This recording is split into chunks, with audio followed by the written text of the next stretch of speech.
¿Qué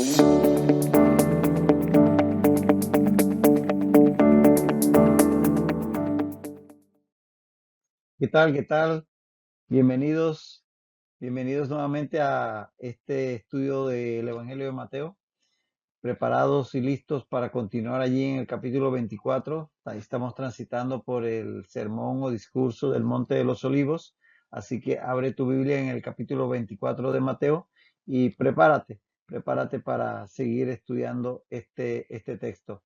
Prepara ahí también dónde escribir, dónde tomar notas, pero sobre todo, prepara tu corazón, prepara tu mente para que junto a todos los que amamos la palabra de Dios podamos continuar en el estudio de la misma. Amado Dios, te damos gracias por la oportunidad de conocerte cada día más. Gracias por tu palabra que nos habla de ti y a través de ella tú nos hablas a nosotros. Señor, que tu Espíritu Santo nos guíe a través de ella y que podamos, Señor, cada día vivir conforme a la misma. Te lo pedimos y te damos las gracias en el nombre de Cristo Jesús. Amén.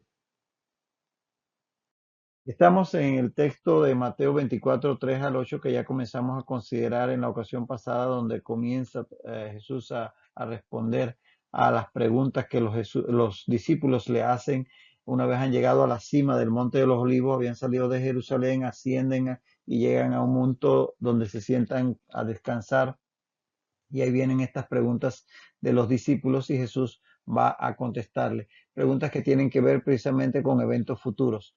Entonces ahí la última vez acabamos la lección dando un bosquejo general sobre escatología, los eventos finales, el esquema que hoy día entendemos como, pues a través de todos los textos de la Escritura, explican en qué orden se darán los eventos. El tiempo no lo sabemos, eso está en manos de Dios, pero el orden de los eventos de lo que sería el arrebatamiento, la gran tribulación, el Armagedón, el reino milenial, con eso terminamos la sesión pasada, puesto que estamos tratando de poner un marco referencial para poder encajar los distintos eventos que Jesucristo va a estar profetizando en este discurso del Monte de los Olivos. Vamos a continuar allí y vamos a leer el texto nuevamente y seguimos. Mateo 24, 3 al 8. Y estando él sentado en el monte de los olivos, los discípulos se le acercaron aparte diciendo, dinos, ¿cuándo serán estas cosas?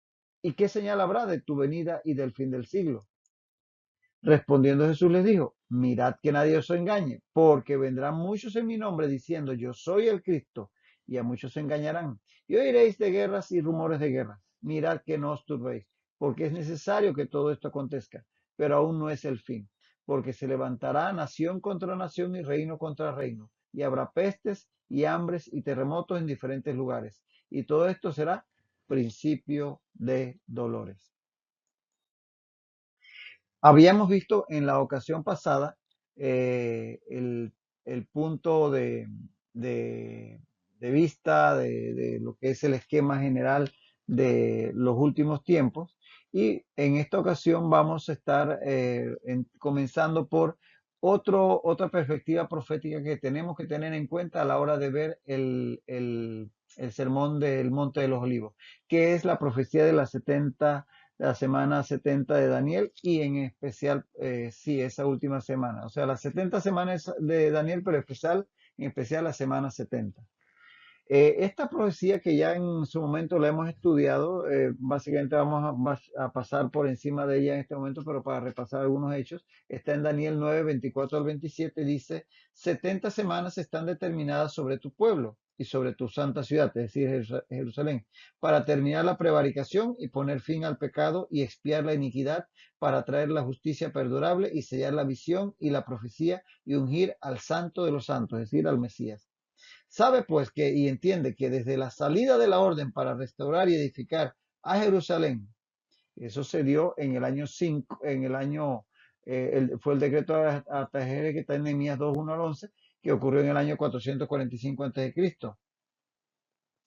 Y edificar Jerusalén hasta el Mesías príncipe, es decir, hasta la venida de Jesucristo, que vino como príncipe Mesías a Jerusalén y fue recibido parcialmente. Eso ocurrió pues alrededor del año 30, cuando se da la entrada triunfal en Jerusalén, por ejemplo, en Lucas 19, 28 al 40, dice que de la orden para reedificar hasta la venida de Jesucristo habrán 7 semanas, y son semanas de años, o sea que 7 grupos de 7 años, entonces estamos hablando de 49 años, 7 semanas y 2 semanas, o sea que habrá dos más, que son 400. En total estamos hablando de 434 años, 62 semanas en total hasta aquí, dice allí. Y 62 semanas por 7, 434. Se volverá a edificar la plaza y el muro en tiempos angustiosos.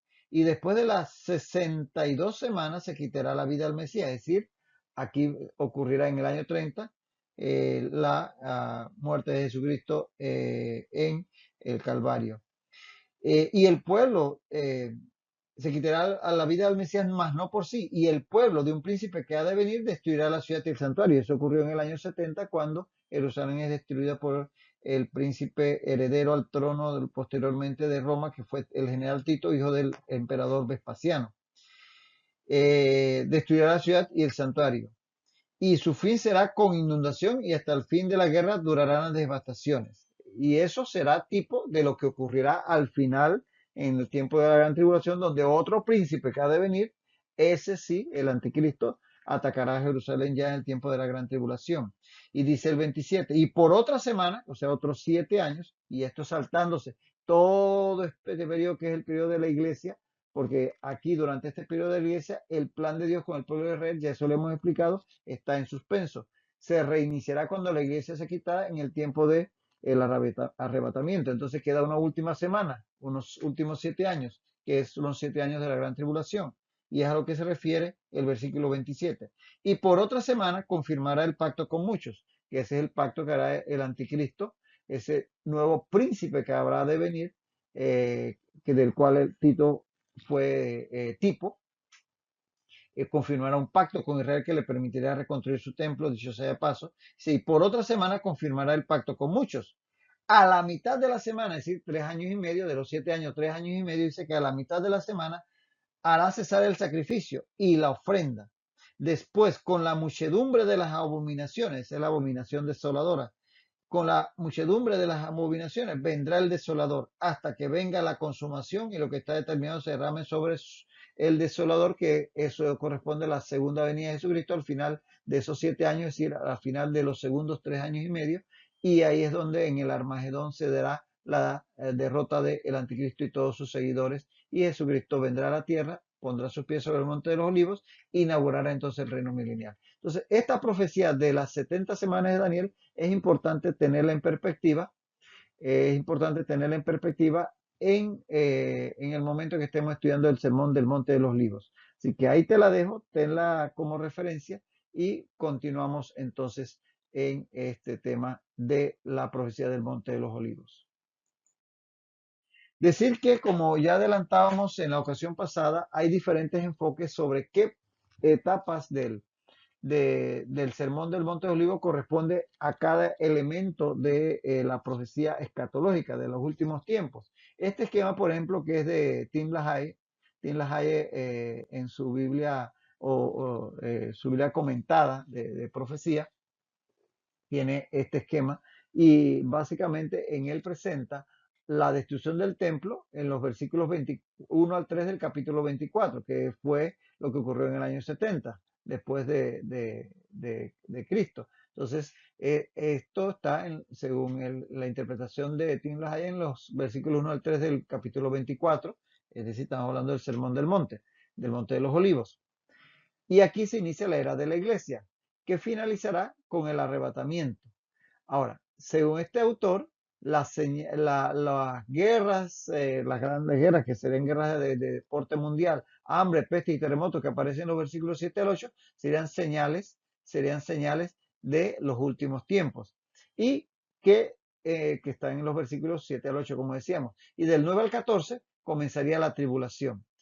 Tribulación que duraría 7 años, en donde la generación que ve estas cosas no pasaría hasta que todo esto acontezca. Es decir, la generación que viera estas cosas que suceden estaría allí para ver todo lo que ocurriría a lo largo de los 7 años de la gran tribulación. Y de esto lo enfoca en los versículos 34 al 36, con la profanación del templo y la persecución de los judíos en los versículos 15 al 20, que marcaría la mitad de los 7 años y 3 años y medio de la tribulación. Y la gran tribulación entonces serían esos segundos 3 años y medio, en los versículos 21 al 25 del capítulo 24. Luego vendría la manifestación gloriosa de Jesucristo, su segunda venida, que serían los capítulos 26 al 31 del capítulo 24, y a continuación el juicio de las naciones, que estaría en el capítulo 25, 31 al 46, para posteriormente entonces darse el reino milenial. Este es la distribución que hace Tim LaHaye. No necesariamente es exactamente como la aceptan todos los estudiosos de la profecía bíblica, con respecto al discurso o sermón del monte de los olivos. Ahora, con respecto a estos textos que tenemos aquí en el pasaje del sermón de los olivos, si tú los tienes ahí a la mano, puedes compararlos, por ejemplo, los pasajes que tenemos en Mateo 24 con lo que tenemos en Apocalipsis 6. En Apocalipsis 6, por ejemplo, si vas siguiendo el texto de Mateo 24, vas a ver que en el versículo 5 se habla de falsos cristos. Y en Apocalipsis 6, el versículo 2 dice, miré aquí un caballo blanco, el que lo montaba tenía un arco y fue dada una corona y salió venciendo y para vencer. Uno que se hace pasar por Cristo. Viene con un caballo blanco y como que viene con gran victoria. Ese es el anticristo. Entonces, esos falsos cristos que culminan con el anticristo es lo que vemos también en Apocalipsis 6:2. Lo de las guerras que vemos en Mateo 24, 6 al 7, lo vemos también en Apocalipsis 6, 3 al 4. Dice en el 3, cuando abrió el segundo sello, oí el segundo ser viviente que decía, ven y mira, y salió otro caballo bermejo, y al que lo montaba le fue dado el poder de quitar la paz de la tierra, la paz, y que se matasen unos a otros, y se dio una gran, y se le dio una gran espada. Y esto habla precisamente de guerras. Luego hay hambre en la parte segunda del versículo 7, que es lo que vemos también en Apocalipsis 6, 5 al 6. Dice, cuando abrió el tercer sello, oí al tercer ser viviente que decía, ven y mira, y miré, y he aquí un caballo negro, y el que lo montaba tenía una balanza en la mano. Y oí una voz que de en medio de los 4 seres vivientes que decía, 2 libras de trigo por un denario, y 6 libras de cebada por un denario, pero no dañes el aceite ni el vino. Habla de el hambre que habrá en esos tiempos, que coincide con Mateo 24, 7, segunda parte. También habla de muerte esta porción, y es lo que vemos en Apocalipsis 6, 7 al 8. Cuando abrió el cuarto sello, oí la voz del cuarto ser viviente que decía, ven y mira, miré y aquí un caballo amarillo, y el que lo montaba tenía por nombre Muerte, y el Hades le seguía, y le fue dada potestad sobre la cuarta parte de la tierra para matar con espada, con hambre, con mortandad y con las fieras de la tierra. Y también en esa segunda porción del versículo 7 de Mateo 24 se habla de terremotos, que lo vemos en Apocalipsis 6:12. Dice el Apocalipsis 6:12, miré cuando abrió el sexto sello y aquí hubo un gran terremoto, y el sol se puso negro como tela de silicio y la luna se volvió como sangre. Y hay la muerte de los santos que vemos aquí en Mateo 24:9 y que vemos en Apocalipsis 6:9 al 11, que dice, cuando abrió el quinto sello, vi bajo el altar las almas de los que habían sido muertos por causa de la palabra de Dios y por el testimonio que tenían. Y clamaban a gran voz diciendo, ¿hasta cuándo, Señor santo y verdadero, no juzgas y vengas nuestra sangre en los que moran en la tierra? Y se les dieron vestiduras blancas y se les dijo que descansasen todavía un poco al de tiempo hasta que se completara el número de sus consiervos y sus hermanos que también habían de ser muertos como ellos. Entonces, como vemos al comparar Apocalipsis 6 por un lado con Mateo 24, 5 al 9 inclusive, vemos mucho paralelismo en cuanto a los eventos que van a estar ocurriendo. Así que pensamos que estos versículos de Mateo 5 al 9 se corresponden con los eventos que vemos en Apocalipsis 6, 2 al 11, que hablan desde el advenimiento del anticristo hasta los eventos y señales que estamos mencionando, inclusive la muerte de muchos santos, que serán personas que después del arrebatamiento aceptarán a Jesucristo al ver lo que ha sucedido y entonces tendrán que sufrir persecución. No se trata de la iglesia ya habrá sido arrebatada, pero estos que van a creer en Jesucristo después por la predicación de los dos testigos, etcétera, etcétera, son los que van a seguir, van a estar sufriendo persecución del anticristo. Entonces, todos estos eventos coinciden. Por tanto, pensamos que estos pasajes de Mateo 24, 5 al 9 corresponden al inicio o al periodo de la gran tribulación que comienza con el entronamiento del anticristo en el versículo 2 de Apocalipsis 6. Ahora, tendríamos entonces, ya hemos adelantado las correspondencias del discurso del Monte de los Olivos con estos pasajes proféticos, en donde ese discurso que va de Mateo 24 y 25, esos dos capítulos, tienen una correspondencia con la semana 70 de Daniel, que está en Daniel 9:27, que ya lo hemos analizado, y con Apocalipsis 6, incluso hasta el 19. Todos estos textos hablan de eventos similares, eventos que van a estar ocurriendo al final de los tiempos. Entonces hay que tener en mente todos estos pasajes a la hora de analizar el discurso del Monte de los Olivos, tanto la semana 70 de Daniel como Apocalipsis 6 al 19, que obviamente es bastante extenso todos estos capítulos de Apocalipsis, pero para tener claro que hay una correspondencia con este periodo llamado de la tribulación con respecto a estos textos y el sermón del monte de los olivos. Y acá en Mateo 24, entonces tendríamos que dividir el periodo de escatológico que llamamos de la tribulación, o que corresponde con la semana 70 de Daniel, esos 7 años. En Mateo 24 tendríamos, y esto lo puedes anotar y marcarlo en tu Biblia para que lo analices con más calma, que de Mateo 24, 4 al 28 abarcarían esos 7 años de la tribulación. De Mateo 4 al 14 serían los primeros 3 años y medio, de Mateo 4 al 14.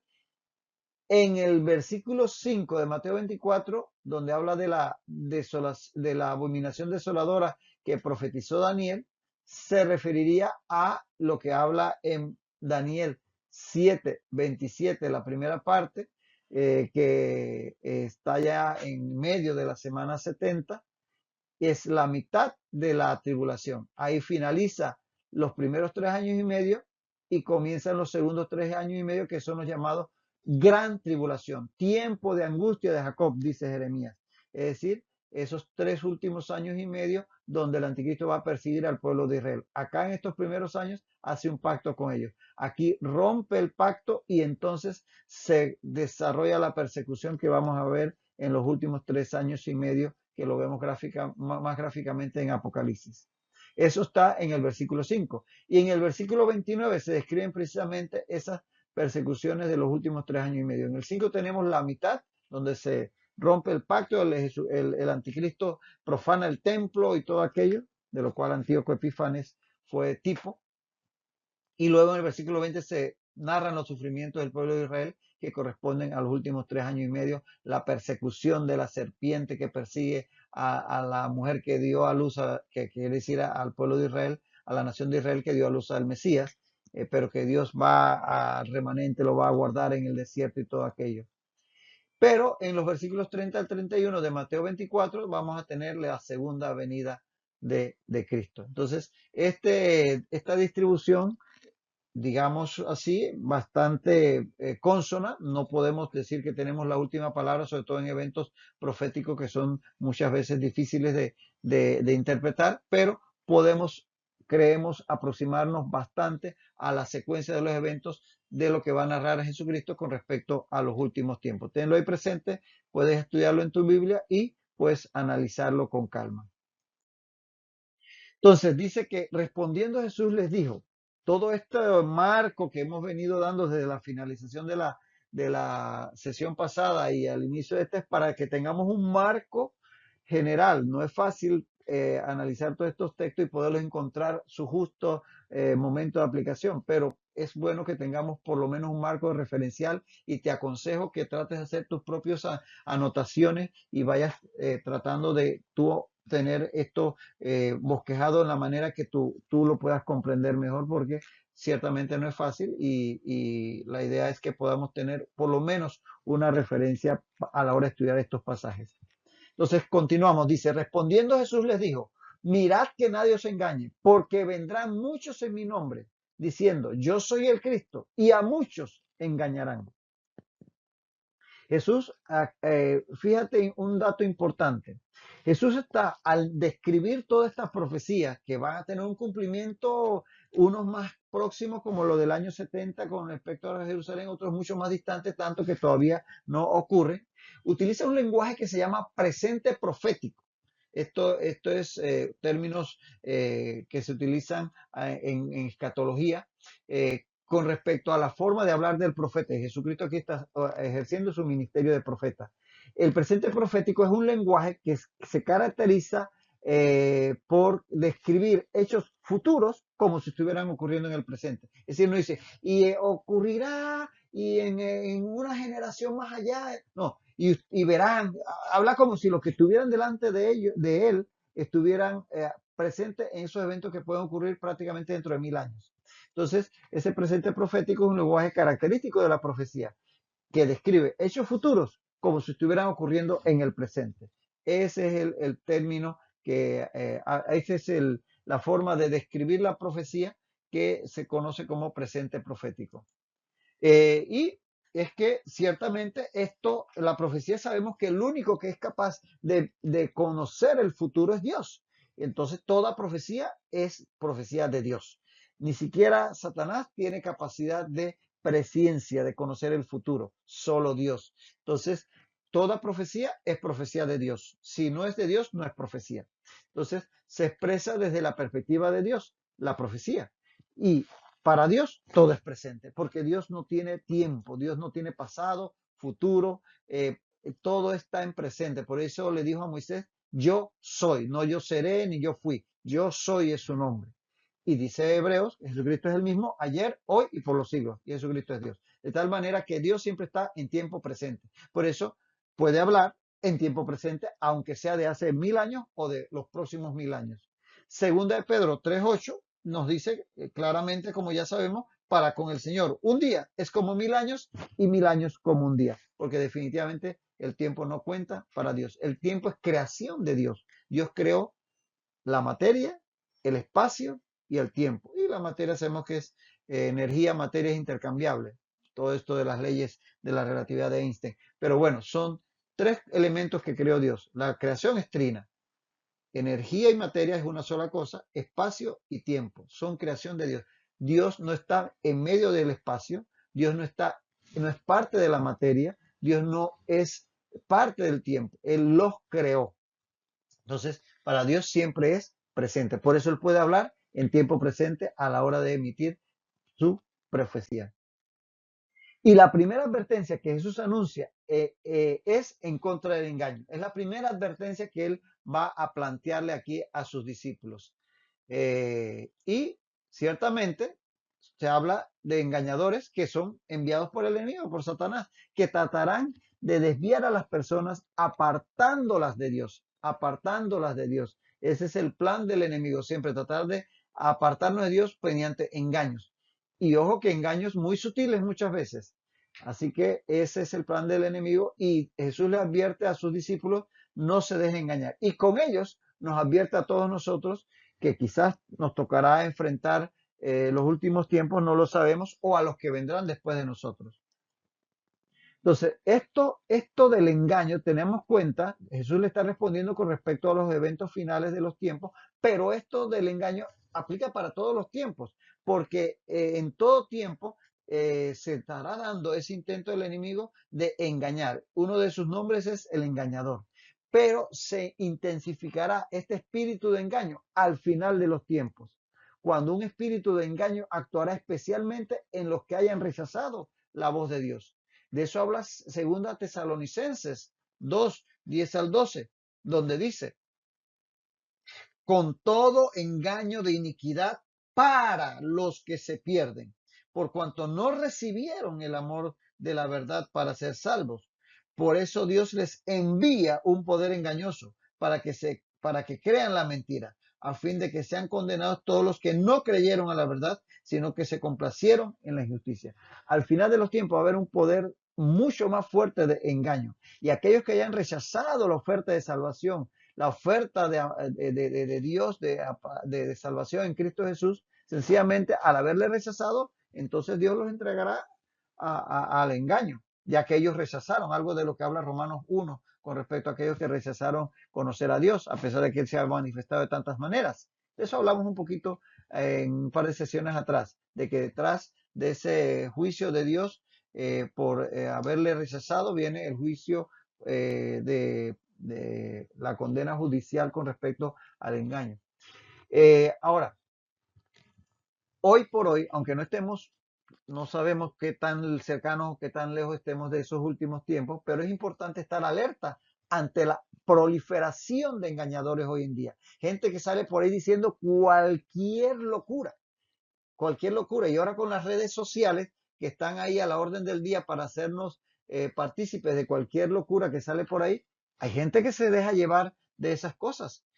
Tristemente, inclusive en el pueblo de Dios, comienzan a dudar si aquel personaje que está sonando por aquí o que está sonando por allá tendrá algo de verdad.